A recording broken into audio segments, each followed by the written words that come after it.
할렐루야. 오늘 성경 말씀 사도행전 3장입니다. 사도행전 3장 보겠습니다. 제9시 기도 시간에 베드로와 요한이 성전에 올라갈새 나면서 목 걷게 된 이를 사람들이 메고 오니 이는 성전에서 들어가는 사람들에게 구걸하기 위하여 날마다 미문이라는 성전문에 두는 자라. 그가 베드로와 요한이 성전에 들어가려 함을 보고 구걸하거늘 베드로가 요한과 더불어 주목하여 이르되 우리를 보라 하니 그가 그들에게서 무엇을 얻을까 하여 바라보거늘 베드로가 이르되 은과 금은 내게 없거니와 내게 있는 이것을 내게 주노니 나사렛 예수 그리스도의 이름으로 일어나 걸으라 하고 오른손을 잡아 일으키니 발과 발목이 곧 힘을 얻고 뛰어 서서 걸으며 그들과 함께 성전으로 들어가면서 걷기도 하고 뛰기도 하며 하나님을 찬송하니 모든 백성이 그 걷는 것과 하나님을 찬송함을 보고 그가 본래 성전 미문에 앉아 구걸하던 사람인 줄 알고 그에게 일어난 일로 인하여 심히 놀랍게 여기며 놀라니라. 나은 사람이 베드로와 요한을 붙잡으니 모든 백성이 크게 놀라며 달려 나아가 솔로몬의 행각이라 불리우는 행각에 모이거늘 베드로가 이것을 보고 백성에게 말하되 이스라엘 사람들아 이 일을 왜 놀랍게 여기느냐? 우리 개인의 권능과 경건으로 이 사람을 걷게 한 것처럼 왜 우리를 주목하느냐? 아브라함과 이삭과 야곱의 하나님 곧 우리 조상의 하나님이 그의 종 예수를 영화롭게 하셨느니라. 너희가 그를 넘겨주고 빌라도가 놓아 주기로 결의한 것을 너희가 그 앞에서 거부하였으니 너희가 거룩하고 의로운 일을 거부하고 도리어 살인한 사람을 놓아 주기를 구하여 생명의 주를 죽였도다. 그러나 하나님이 죽은 자 가운데서 그를 살리셨으니 우리가 이 일의 증인이라. 그 이름을 믿음으로 그 이름이 너희가 보고하는 이 사람을 성하게 하였나니 예수로 말미암아 난 믿음이 이 모든 사람 앞에서 이같이 완전히 낫게 하였느니라. 형제들아 너희가 알지 못하여서 그리하였으며 너희 관리들도 그리한 줄 아노라. 그러나 하나님이 모든 선지자의 입을 통하여 자기의 그리스도께서 고난받으실 일을 미리 알게 하신 것을 이와 같이 이루셨느니라. 그러므로 너희가 회개하고 돌이켜 너희 죄 없이 함을 받으라.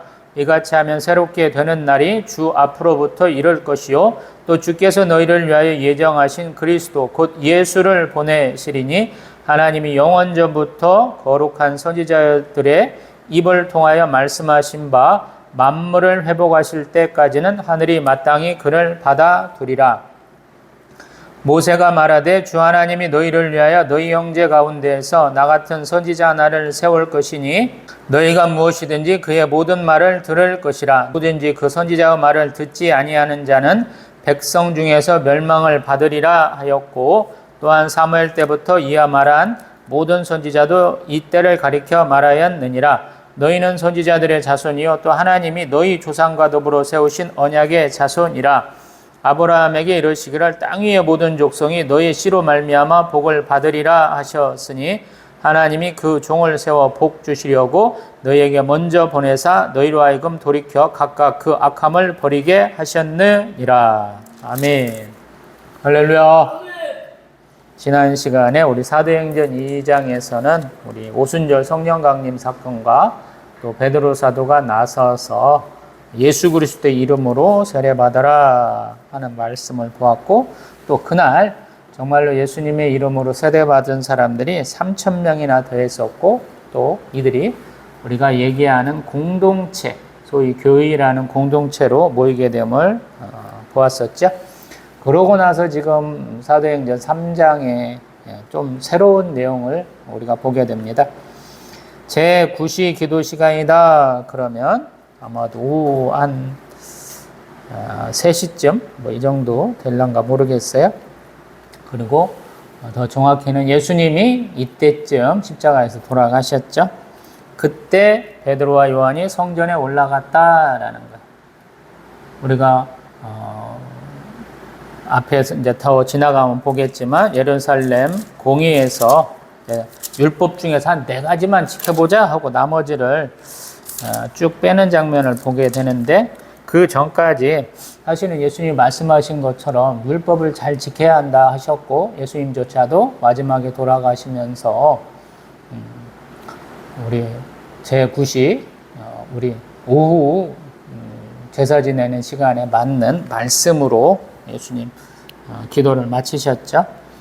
지금도 보면 베드로와 요한 사도는 유대인들이 어떤 예배 시간, 제사 시간을 자신들이 예수 그리스도를 증거하는 시간으로 여기고 있죠. 우리 사도 바울 같은 경우도 그런 경우가 굉장히 많죠. 유대인들이 많이 모이는 회당에 가서 예수 그리스도를 증거를 하죠.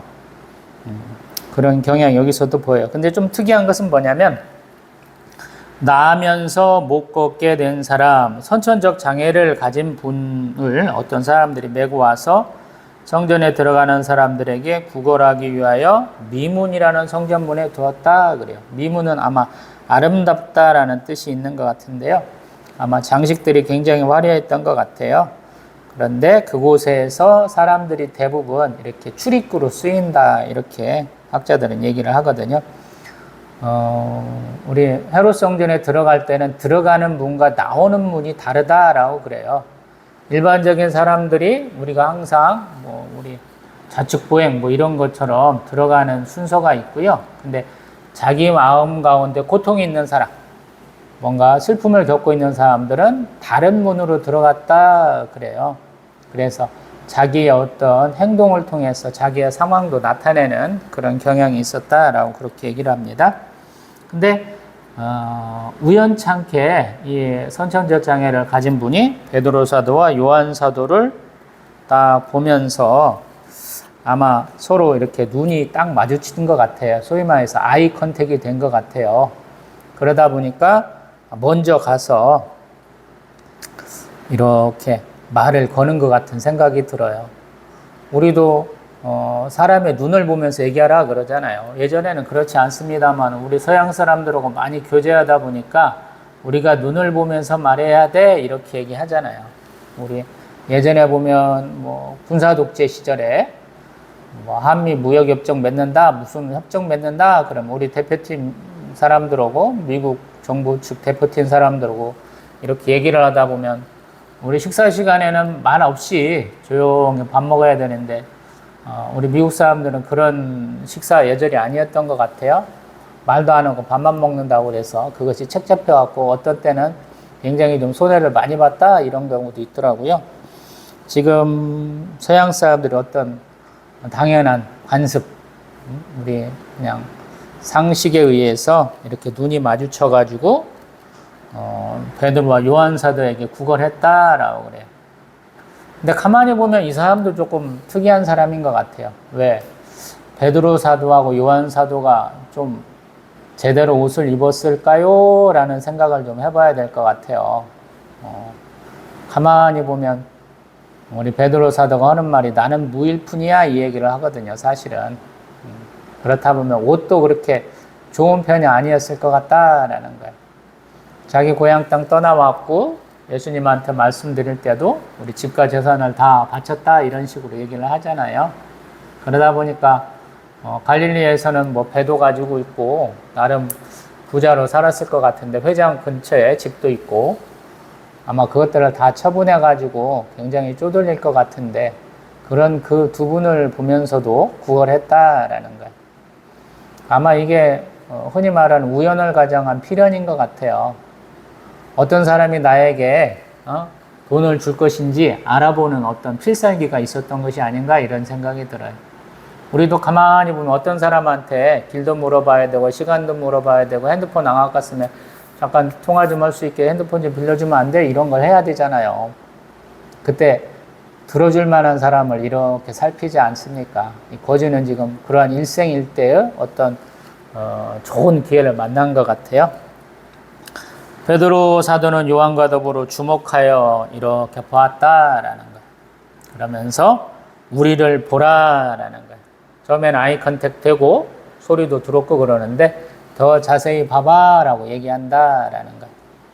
우리가 예배 시간에도 쾌행한 눈으로 초점 없는 눈으로 우리 목사님도 바라볼 게 아니라 조금 집중해서 보면 더 좋겠죠.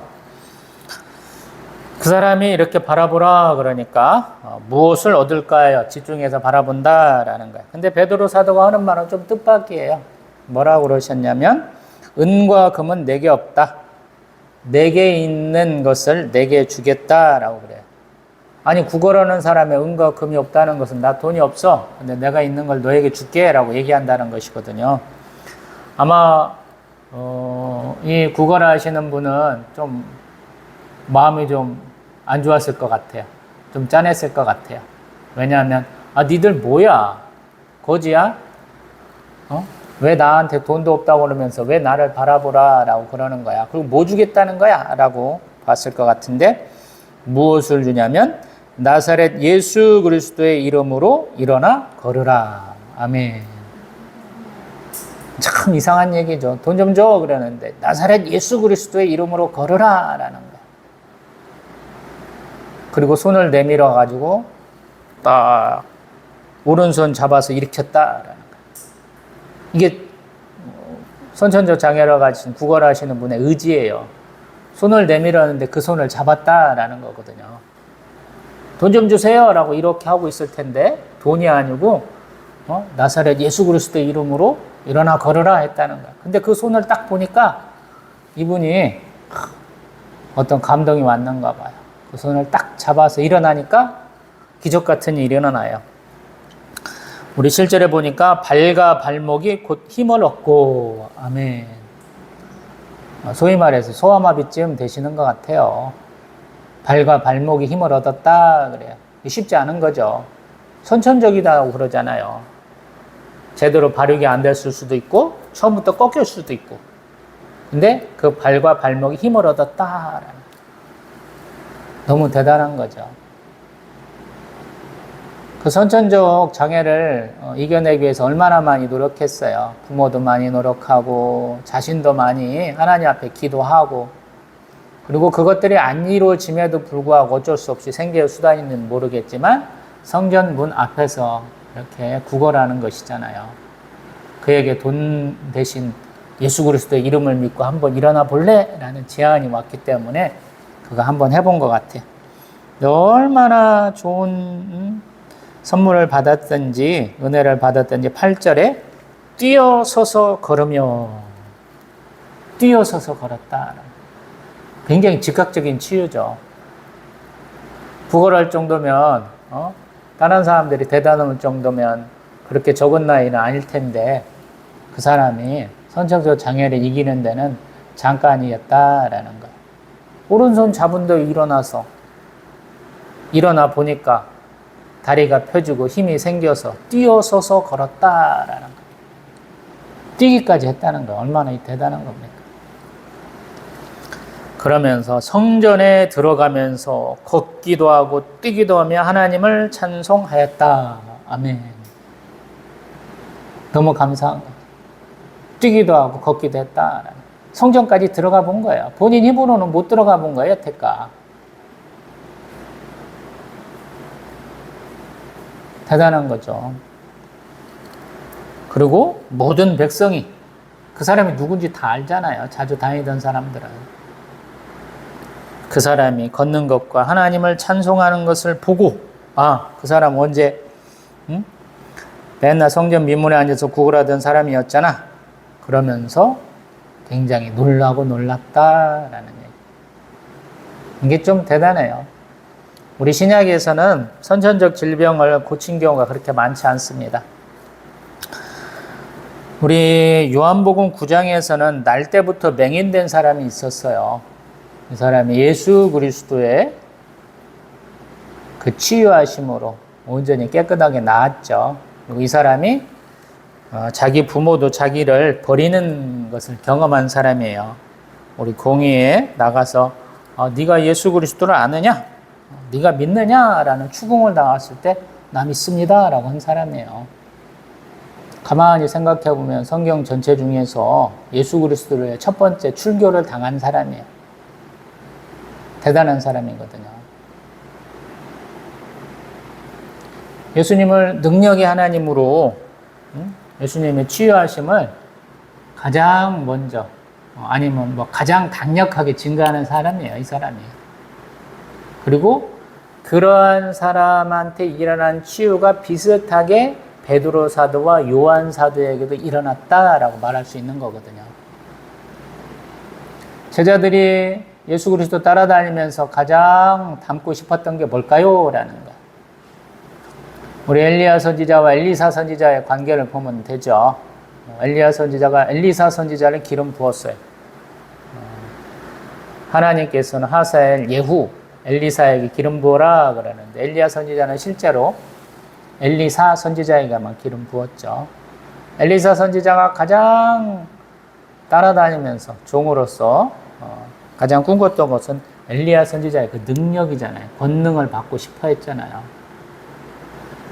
그래서 엘리야 선지자 예루살렘 부근에서 불말과 불병거에 일으키는 그 회오리 바람 타고 하늘로 올라가실 때 자기에게 남겨진 엘리야 그 겉옷을 가지고 자기도 요단강물 때려가지고 마르게 하고 건너오지 않습니까?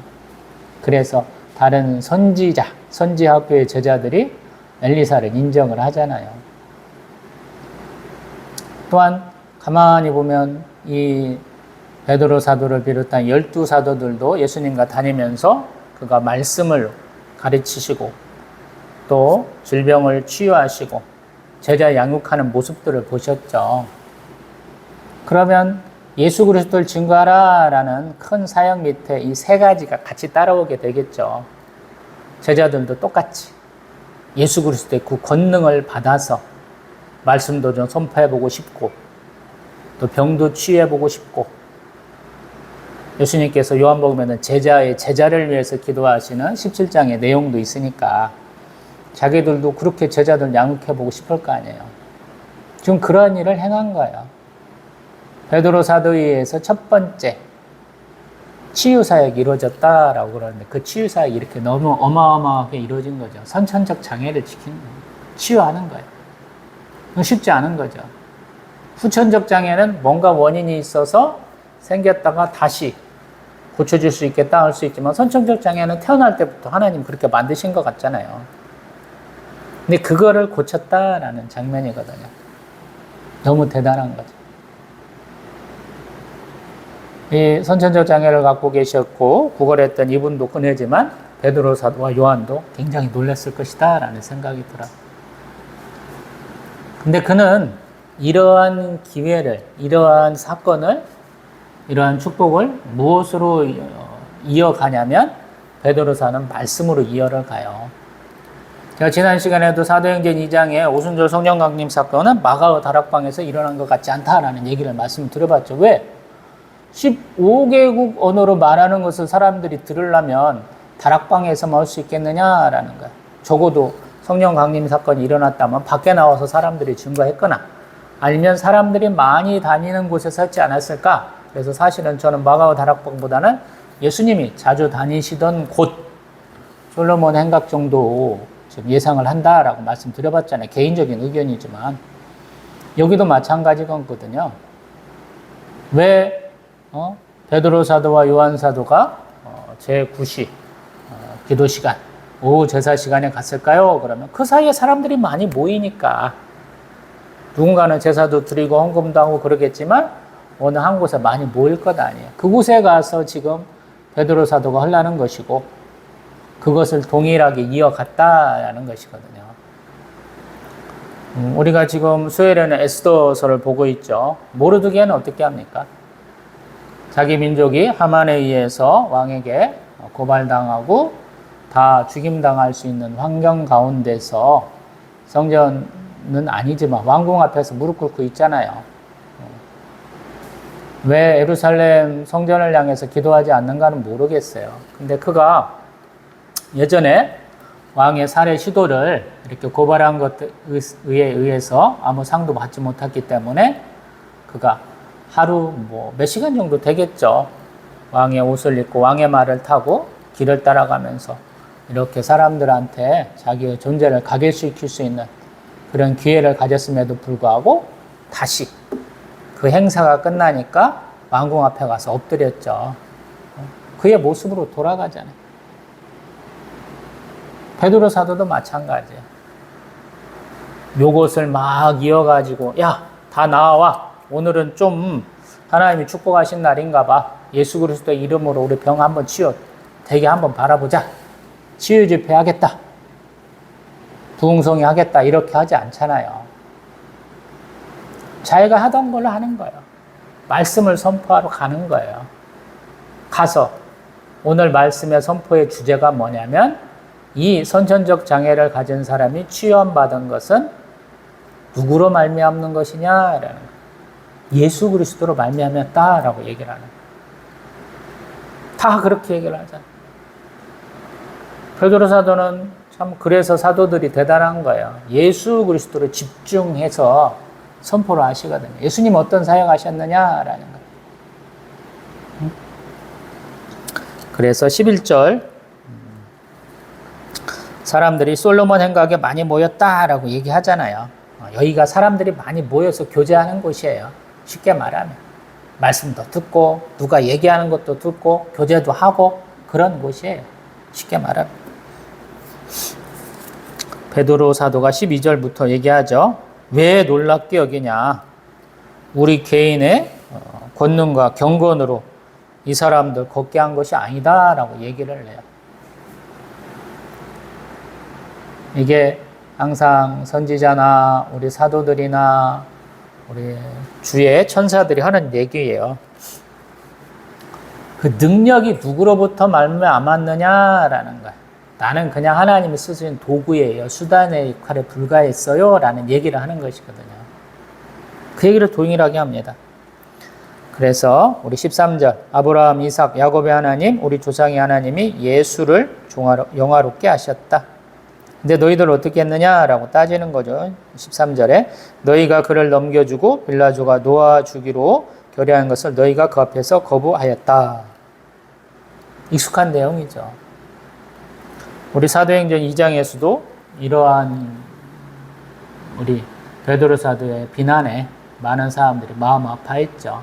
왜냐하면 우리 제사장과 장로들 그 수하들에 의해서 군중 심리에 의해서 계속 예수 그리스도가 아닌 우리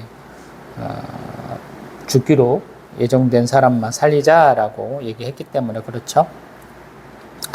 그리고 이제 14절에 보면 너희가 거룩하고 의로운 일을 거부하고 도리어 살인한 사람을 놓아주기를 구하여 생명의 주를 주겠다라고 얘기를 해요. 생명의 주라라고. 아까는 주의 종 예수라고 우리 13절에 얘기했는데 그 생명의 주를 죽였는데 하나님 어떻게 하셨느냐? 우리 15절 죽은 자 가운데서 살리셨다라고 얘기를 해요. 이 당시 우리 마태복음에 보면 대제사장의 종들이 거짓 소문을 이렇게 퍼뜨렸잖아요. 시체가 없어졌어 라고 얘기하는 거예요.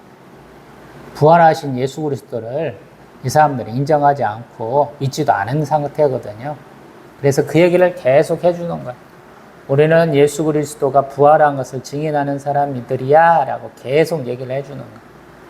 우리 기독교의 핵심은 뭐냐면 십자가에서 돌아가시고 무덤에서 부활하신 예수 그리스도를 믿는 것이거든요. 그래서 우리가 부활절을 굉장히 큰 절기로 섬기잖아요. 예수님 부활하지 않으시면 우리에게도 소망이 없는 거예요. 그냥 참 하나님, 참 사람으로서 예수의 어떤 단적인 증거가 무덤에서 부활하신 예수 그리스도시거든요. 그리고 16절 그 이름을 믿음으로 그 이름이 너희가 보고 아는 이 사람을 성하게 하였다. 아멘. 예수 그리스도의 이름만 믿으면 된다라는 거예요. 지난 시간에도 주하고 그리스도가 예수 옆에 딱 붙어서 주, 예수, 그리스도 이렇게 말씀드려봤죠. 그걸 인정할 수 있어야 되는 거예요. 예수가 왕이다. 예수가 하나님이다. 예수가 그리스도다. 예수가 메시아다. 이걸 받아들여야 한다는 뜻이거든요. 이 당시 유대교 사람들은 이걸 믿기가 힘들었다라는 거예요. 근데 그걸 증거를 하는 거예요. 주로, 그리스도로 받아들이자 이 얘기를 또 한번 하고 있어요. 그리고 예수로 말미암아 난 믿음이 모든 사람 앞에서 이같이 완전히 낫게 하였다. 예수를 믿어야 그러한 믿음으로 말미암아 우리가 질병이 낫게 된다 이 말씀을 하는 거야. 근데 또한 이렇게 비난만 하는 것이 아니고 조금 이렇게 달래는 말도 있죠. 17절에 보면 너희가 알지 못해서 그래야 했고 너희 관리들도 그런 줄 안다라는 거야. 무지는 사실은 죄가 아니다 이렇게 얘기를 해주는 거야. 그래서 가르쳐주는 거죠. 그래서 18절 하나님은 모든 선지자의 입을 통하여 자기의 그리스도께서 고난받으실 것을 미리 알게 하셨고 또 그대로 하셨다. 또 그렇기 때문에 19절 너희가 회개하고 돌이켜 너희 죄업 시험을 받으라. 이러같이 하면 새롭게 되는 날이 주 앞으로부터 이르겠다라는 거. 회개하고 돌이켜라. 회개의 촉구예요.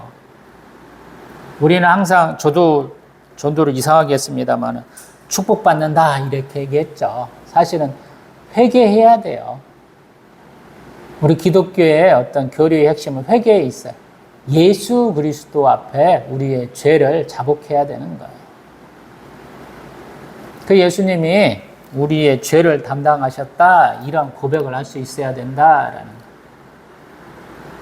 우리 사도 요한이 마지막 남은 예수 그리스도의 변증자로서 예수 그리스도의 생애를 증거하는 분으로서 요한 1, 2, 3서, 요한복음, 요한계시록 남기셨잖아요. 요한 1서 핵심이 뭡니까? 1장에서 죄 없다는 얘기하지 말고 내가 죄 지었습니다 라고 고백해야 죄를 용서받는다 하잖아요.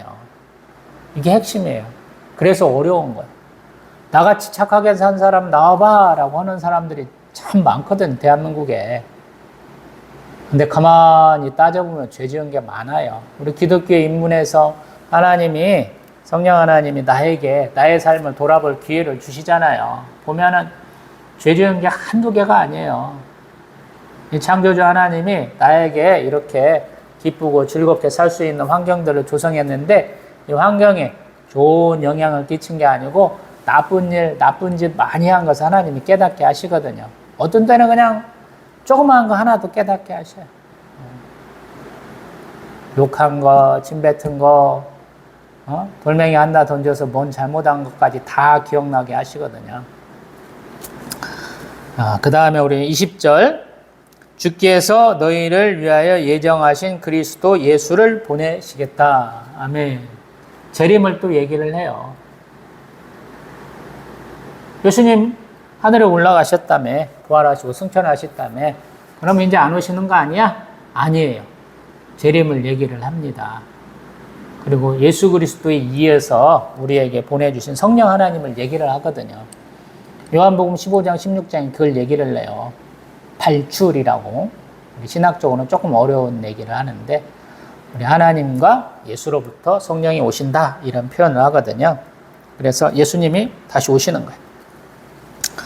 21절 보면 하나님이 영원전부터 거룩한 선지자들의 입을 통하여 말씀하신 바 만물을 회복하실 때까지는 하늘이 마땅히 그를 받아두리라. 아멘. 예수의 재림이 그렇게 가깝지는 않다 이런 얘기를 해요. 우리도 예수님 밀레니엄 때라고 그래서 1000년쯤 가가면 예수님 이때쯤 오시겠지요? 그러고 우리 2000년대도 그랬잖아요. 가까이 오니까 예수님 오실지 몰라요 그러잖아요. 근데 그때는 예수님도 모르고 오직 성부 하나님만 아신다라고 말씀하고 있죠. 그러면서 22절 이하는 우리 성경을 얘기를 합니다. 왜냐하면 이스라엘 사람들은 그거 어디에 증거가 나와? 라고 얘기를 하거든요. 예를 한번 들어봐 이렇게 얘기하는데 그 예가 우리 22절에는 신명기 18장 19절에 나오는 모세가 흔히 얘기했던 나 같은 선지자 하나가 아니냐라고 얘기하고요. 또 우리 23절도 마찬가지로 우리 선지자의 말을 듣지 않으면 백성 중에서 멸망받겠다 이런 표현까지 하고 있어요. 신명기 18장에 나오는 내용이죠. 그 다음에 우리 25절로 넘어가면 너희는 어떤 사람들이냐? 선지자들의 자손이잖아. 또 하나님이 너희들과 세우신 그 백성의 언약의 자손이잖아 라고 말하면서 우리 땅 위의 모든 족속이 너의 씨로 말미암아 복을 받으리라. 우리 항상 얘기하는 창세기에서 나오는 축복의 말씀이죠.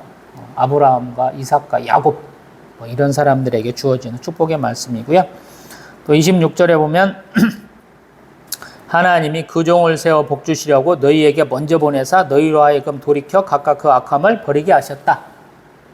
생육하여 번성하여 땅에 충만하라고 하나님이 말씀하셨는데 그러한 것들을 그러한 죄를 회개해서 하나님이 주신 복을 온전히 받을 수 있도록 보내신 분이 누구냐? 선지자들이고 선지자들이 얘기한 최종판 마지막에 오시는 분이 예수 그리스도였다라고 얘기하는 거예요. 조금 다르죠. 앞에 사도행전 2장과는 조금 다른 거예요. 3장에서는 복에 대해서 얘기를 해요. 안 믿으면 뭐가 잘못됐어. 예수를 우리가 십자가에 못 받았으니까 벌 받아야 돼. 2장이 그런 내용이라면 3장에서는 내용은 예수 그리스도를 우리가 믿으면 그의 이름으로 하나님 앞에 기도하면 병도 낫고 아브라함의 축복을 우리가 받을 수 있어. 이렇게 얘기한다라는 거예요. 항상 하나님의 말씀은 축복과 저주가 번갈아 가면서 나오거든요. 그 저주는 온전히 우리를 진멸하려고 죽이려고 하는 말씀이 아니고 바른 길 가도록 하는 하나님의 권면의 말씀, 징계의 말씀이거든요. 베드로 사도도 지금 그 얘기를 하는 거예요. 사람들은 우리에게 주어진 당장의 현실적인 축복을 얘기하는데 베드로 사도는 그 축복의 뒷면에 뭐가 있느냐, 밑에 뭐가 있느냐를 지금 깨우쳐 준다라는 것이거든요. 우리는 그냥 하나님 잘 믿으면 돼, 예수님 잘 믿으면 돼, 그것만 항상 관심이 있거든요. 우리 속담에 나온 것처럼 제사에는 관심 없고 제밥에만 관심 있는 거예요. 예전에는 좀 못 살았으니까 제사상에는 비싼 것들 많이 올리잖아요. 과일도 올리고 생선도 올리고 고기도 올리고 그러니까 그거에만 관심 있다라고 그러잖아요. 우리 예전 같으면 아까도 이렇게 구걸하는 사람도 있으니까 눈의 집, 제사가 언진지 이것만 잘 알아도 1년은 잘 간다 그러잖아요. 거지 왕초가 되려면 동네 사람들 제사 그 길 빠삭하게 알아야 된다 이런 얘기도 예전엔 있었잖아요. 근데 베드로 사도는 항상 예수님처럼 눈앞의 것을 가지고 얘기하시는 것이 아니다라는 거예요. 요한복음이 특별히 그런 경향이 더 많죠. 사람들은 앞에 와가지고 내가 당신 믿으면 하나님 잘 믿으면 무슨 축복을 받아요? 맨날 현실적인 축복에 대한 얘기를 하는데 예수님은 항상 그 안에 있는 것, 그 내용을 더 중시하라라고 얘기하잖아요. 우리도 신앙생활하면서 가끔씩 그런 유혹을 받잖아요. 나 교회 다녔으니까 좀 사회적 지위도 좀 올라가고 재물도 좀 더하고 건강도 좀 좋고 가족도 좀 화목했으면 좋겠어 이러잖아요. 만사형통을 얘기를 하잖아요. 근데 하나님이 우리에게 주시기를 원하는 것은 하나님이 우리의 하나님인 것을, 너의 하나님인 것을 가르쳐 주려고 하시거든요. 우리는 그걸 축복이라고 여기지 않고 굉장히 싫어하는 경향이 많아요. 다른 사람들 얘기했으니까 그러시겠죠. 그냥 시큰둥하게 넘어가거든요. 근데 하나님 아니다라는 거예요. 하나님이 정말 하나님됨을 알려주려고 그래요. 깨우쳐 주려고 그래요. 그것이 가장 축복이다라고 깨우쳐 주려고 그러거든요. 우리는 현대 과학과 물질 문명의 엄청난 혜택을 받고 있죠. 근데 아직도 우리의 기원에 대해서 몰라요. 우리가 어디로부터 말미암고 어디로 갈지 모르죠. 많은 사람들이 얘기하는 것은 설이에요. 설, 가설. 우리가 내나 법칙은 여기에서도 적용되고 저기에서도 적용되고 과거에도 적용되고 미래에도 적용된다 그러는데 그 법칙들 중에 제대로 맞는 것이 별로 없잖아요. 특정한 상황 가운데서 이루어질 뿐이지. 우리가 살고 있는 이 좁은 땅, 지구라는 땅에서만 이루어지는 것이 우리의 지구의 위성인 달에 가서도 된다는 법이 없고 화성에 가서 된다는 법도 없죠. 중력도 조금씩 다르다고 얘기하잖아요. 가보면 다른 거예요. 우리가 이렇게 잘 먹고 잘 사는데 화성 가면 사람이 잘 살 수 없는 환경인 거죠. 달까지 인공위성도 쏘아 올리고 우주 왕복선도 쏘아 올리는데 거기서 사람이 아직 거주하지 못하는 거죠. 경제적 이유라든지 과학기술 문명이라든지 별의별 얘기하지만 아직도 모르는 거죠. 그렇게 우리가 보기에는 아직도 멀었어. 근데 우리는 하나님이라는 존재를 갖다가 계속 인정하지 않는 것들이 너무 당연시 되는 거죠. 우리가 믿으면서도. 내가 앞으로 뭔 일을 겪었는지, 과거에 왜 그런 일을 겪었는지 이유도 모르잖아요. 우리 구약을 보면 항상 하나님께 묻지 아니하였다라고 심판받잖아요. 이스라엘 사람들. 가만히 보면 별것도 아니에요. 하나님한테 묻지 않았다. 하나님한테 기도 안 했다. 하나님한테 잘못했다고 회개하지 않았다. 맨날 그래서 혼나잖아요. 근데 신약에 오면 똑같잖아요. 그 앞에, 우리 앞에 방패막이 한 분이 계시다. 예수님이 계시다라는 이상한 논리를 내세워가지고 적당히 숨어갖고 눈치 보잖아요. 앞에서 선생님이 이렇게 강의하시고 교수님이 뭔가 말씀하시는데 맨 뒷자리에 앉아갖고 앞사람 뒤에 숨어가지고 막 딴짓하는 거랑 똑같거든요. 근데 다 보여요, 앞에서. 근데 우리가 꼭 그렇거든요, 신앙생활을. 베드로 사도도 그 얘기 해주는 거예요, 별게 아니고. 당신들 익숙히 아는 사람이잖아, 이 사람. 베드로 사도도 계속 이제 뭐 오순절 성령 강림 사건까지 기다리라 그랬으니까 6월절부터 와가지고 지금 한 5주 기다리고 있는 거잖아요. 6월절부터 오순절까지. 이게 베드로 사도도 뭐 한두 번 본 것은 아닐 거예요. 그래서 이 사람이 베드로 사도가 요한 사도에게 구걸할 때 한번 주목해서 보게 되는 거죠. 왜 예전에는 안 하더만 오늘은 하는 거야? 라고 말하는 거죠. 아마도 우리가 흔히 얘기하는 성령의 감동인 거죠. 그래서 베드로 사도가 요한 사도가 그래 네가 정말로 믿음이 있느냐라고 보는 것이죠. 예수님도 가끔씩 그러셨잖아요. 살아 생전에 공생의 기간 동안에 회당이나 여러 군데서 한 사람들을 이렇게 지목해서 이렇게 세우잖아요.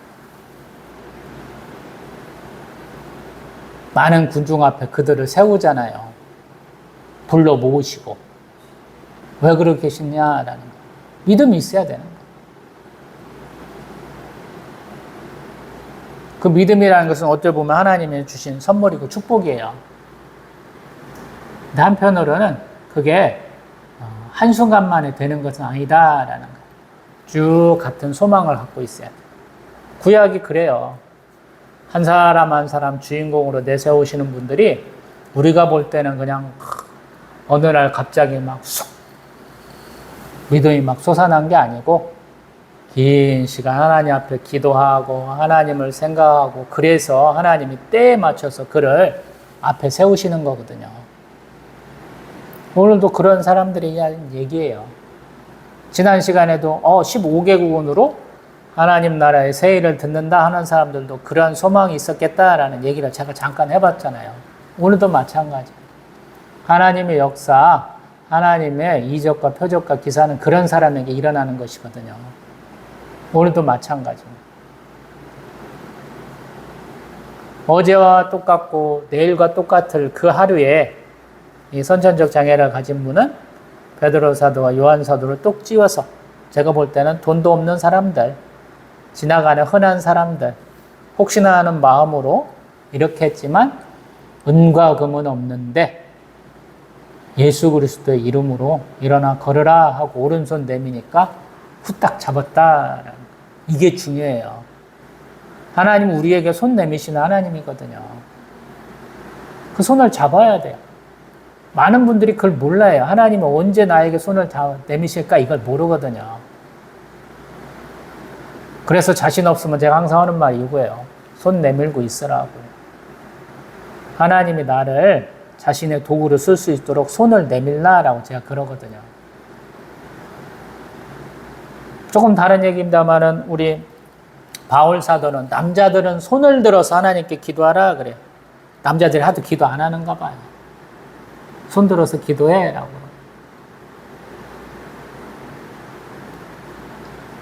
우리도 마찬가지고. 그러면 나의 아픔, 나의 고통, 나의 현실을 다 알고 계신 하나님께서 이렇게 도움의 손길을 내미신다라는 거예요. 사도 요한은 그렇게 얘기하잖아요. 아픈 사람들, 귀신 들린 사람들 다 고침받고 구원받은 거 아니야? 라고 얘기하잖아요.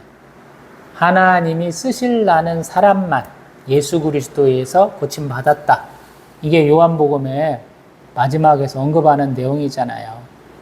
오늘도 마찬가지입니다. 구걸하는 사람 한 명만 있었겠어요, 이날? 사람들 맨날 다니는데 얼마나 많겠어요? 유대교, 기독교, 그 다음에 이슬람교, 이 3대 종교라고 얘기하잖아요. 뭐 힌두교도 있을 수도 있고 불교도 있을 수 있는데 많은 사람들이 앞에 가서 구걸하겠죠. 왜 내가 신 앞에 나가는데 내가 이렇게 적선을 해야 구걸하는 사람들의 돈을 줘야 내 죄가 사해진다. 하나님은 항상 고아 과부 나그네를 돌보라 하셨잖아요. 가난한 자를 돌보라 하셨거든요. 너무 당연한 거예요. 근데 이 사람만 된 거예요. 베드로 요한 사도도 이 사람만 주목해서 봐서 손을 내민 거예요. 그는 좀 다르다라는 거예요. 다른 사람들은 돈이 목적이었는가 모르겠지만 이 사람은 조금 다른 것이 있었기 때문에 이렇게 된 거거든요. 우리도 마찬가지입니다. 안 믿는 사람들하고 뭔 차이가 있습니까? 하나님을 바라본다는 게 차이가 있거든요. 우리를 위해서 십자가에 돌아가신 예수 그리스도를 우리가 생각한다라는 거거든요. 그러한 조그만 차이가 없다면 안 믿는 사람이랑 똑같은 거죠. 그리고 그럼으로 인해서 역사가 일어나는 거죠. 하나님이 나를 본으로 세워서 예수를 믿으면 이렇게 돼 라고 말씀하시는 거죠. 보여주시는 거예요. 내가 그런 도구와 수단이 될 수 있도록 하나님 앞에 나아가면 더 좋겠죠? 기도합니다.